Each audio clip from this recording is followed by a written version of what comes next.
Last month's attack on the Capitol proved just how bitterly divided our nation is when it comes to politics. And it's clear social media is playing a role in that divide, but can we turn it around? Can we finally use social media to encourage healthy debate? Denver 7's Megan Lopez is taking a 360 look at the role of social media in politics.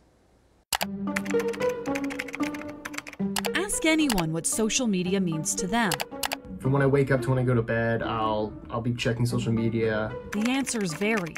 For some, it's an escape. Very few people are getting most of the attention on social media. For others, it's a way to connect. I think social media has had a huge impact in how we talk to one another. A platform full of possibility, but also fraught with problems. For the past 10 months, it's become more stressful than anything to me. We are addicted to outrage nowadays. You can say hurtful things with little to no consequence.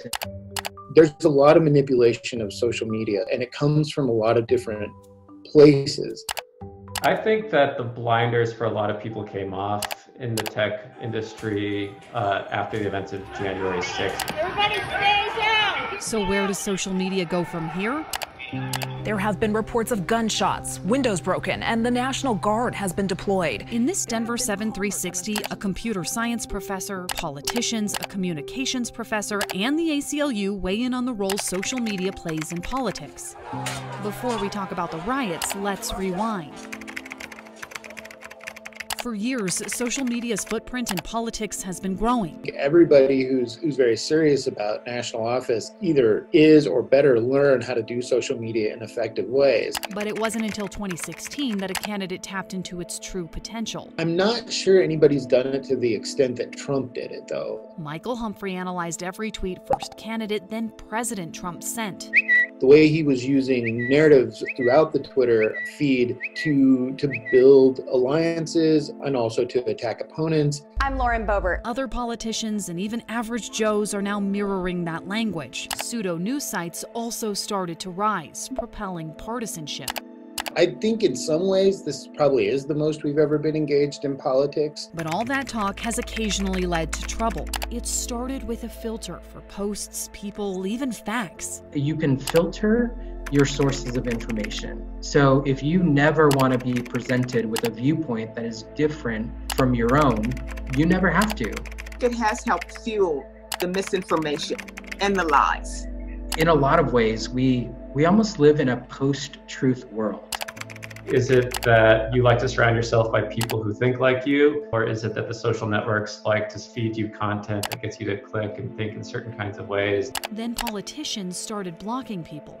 That's when the politicians run into trouble with the First Amendment. The First Amendment limits that public official's ability to pick and choose who is going to speak and what views are going to be acceptable. Eventually, the platforms added fact-checking features. We're going to walk down to the Capitol. But by that point, it was too late. On January 6th, online talk became offline action. And so I think for social platforms, they wanted to ignore or deny or diminish that kind of linkage for a really long time. And I think it became impossible. We the people!